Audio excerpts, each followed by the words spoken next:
کی بھی کوئی حد ہے۔ وہ کہتے ہیں افراد اور پارٹیاں آتی جاتی رہتی ہیں، اور وہ کہتے ہیں کہ پاکستان اس وقت سنگین معاشی مسائل کا شکار ہے۔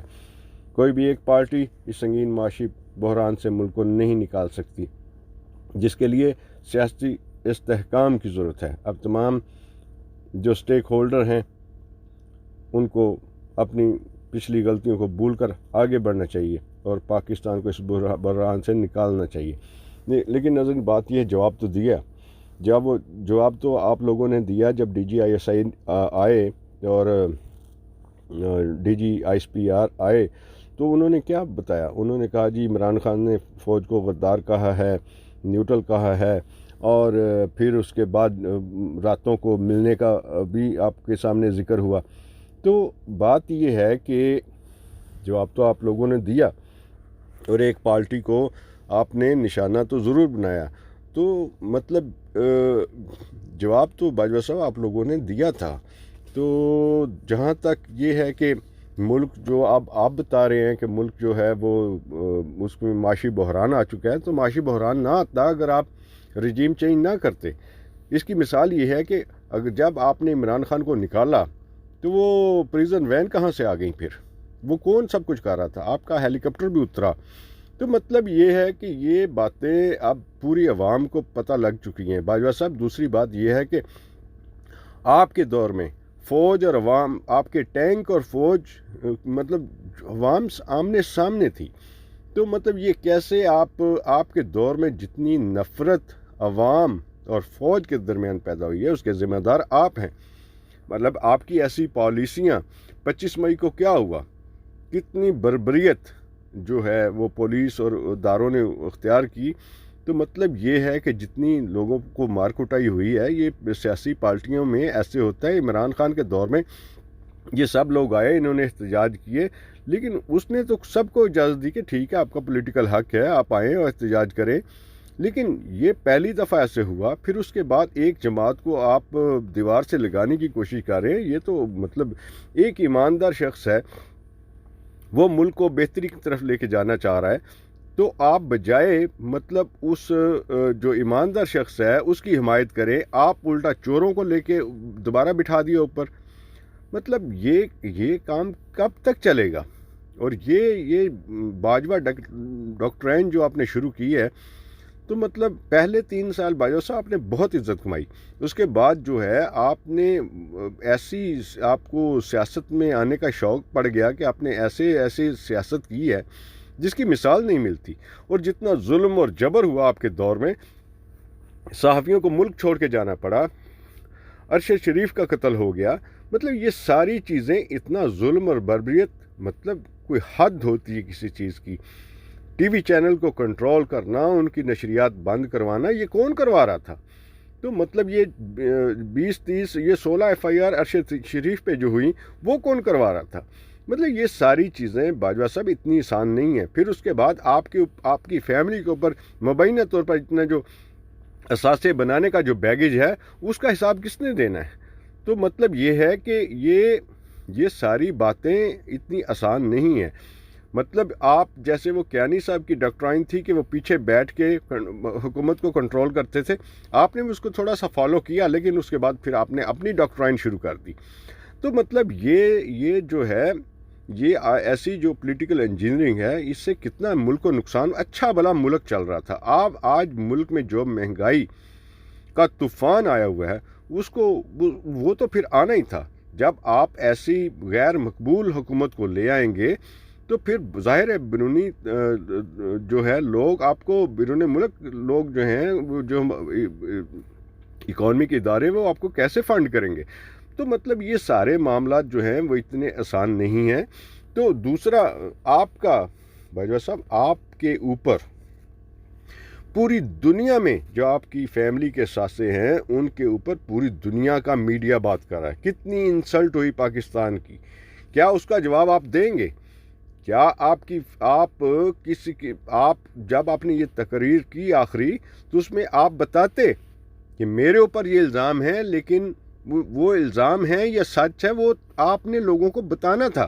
جاتی دفعہ آپ بتا جاتے کہ بھئی یہ میرے پہ الزام ہے، یہ حقیقت ہے۔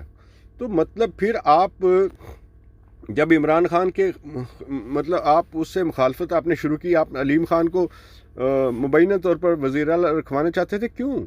آپ کا کیا کام ہے کہ آپ جو سیاست میں اس حد تک آپ بڑھ گئے تھے کہ مطلب آپ سیاہ اور سفید کے مالک بن چکے تھے؟ تو اس لیے اتنا کسی ڈکٹیٹر کے دور میں اتنا ظلم اور بربریت کبھی نہیں ہوئی، اتنی فوج اور عوام میں مخالفت کبھی نہیں ہوئی۔ تو یہ سارے جو باجوہ صاحب آپ نے اتنا بڑا بیگج تیار کیا اپنے لیے، تو اب اس کا حساب تو آپ کو دینا پڑے گا۔ اور یہ ہماری عدالتیں اب دیکھیں کہ اگر ہمیں تو یہ چاہیے کہ جب بھی کوئی جج آئے یا مطلب جرنیل آئے یا کوئی ہمارا سیاسی لیڈر آئے، اس کو اپنا اقتدار سنبھالنے سے پہلے اپنے تمام اثاثے عوام کے سامنے شو کرنے چاہیے کہ بھئی میرے پاس یہ کچھ ہے، اور جب وہ جائے تب بھی اپنے اثاثے شو کرے کہ وہ اس نے کوئی کرپشن تو نہیں کی، اس کا جو دامن بالکل صاف ہے، تو پھر یہ قوم یقین کرے گی۔ اب وہ دور نہیں رہا، تو اب لوگوں میں بہت سینس آ چکی ہے۔ تو اس لیے یہ ساری چیزیں جو ہے کم از کم آپ لوگوں کو سوچنی چاہیے تھیں۔ تو اب ہم توقع کرتے ہیں کہ جو نئے آرمی چیف آئے ہیں وہ اس حوالے سے کچھ بہتری لائیں گے۔ اور ناظرین دیکھیں، پہلی دفعہ ہم نے دیکھا کہ یہ جو جتنا اس میں ناظرین صرف ایک دو اور ایڈ کرتا چلوں باجوہ صاحب کے لیے، کہ جب یہ عمران خان کی حکومت گرانے کا جو منصوبہ تھا، جب وہ MNAs خریدے جا رہے تھے سندھ ہاؤس میں اور وہ کروڑوں روپے میں بک رہے تھے، تو ملک کی کیا انسلٹ نہیں ہوئی؟ اس ٹائم آپ کا دارہ دیکھ نہیں رہا تھا؟ تو مطلب یہ ساری چیزیں جتنی بھی پولیٹیکل انجینئرنگ ہوئی ہے، کسی کو بھول اب نہیں رہی۔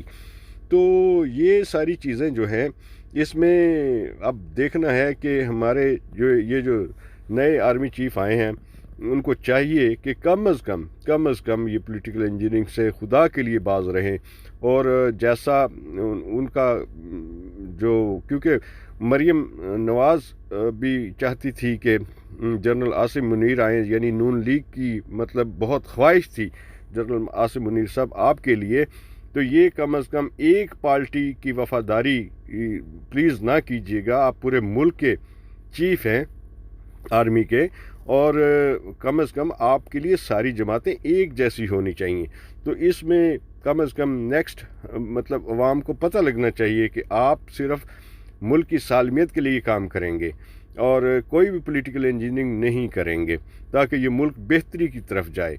ٹھیک ہے، باجوہ صاحب نے کچھ اچھے کام بھی کیے، لیکن پہلے 3 سال بہت اچھے تھے، بہت وہ شخص پاکستان اس نے ایک بہت نام کمایا، لیکن آخری 3 سال اتنی بربادی کے 3 سال تھے، اتنے برے 3 سال وہ گزارے جس میں صرف اور صرف پولیٹیکل انجینئرنگ ہوئی۔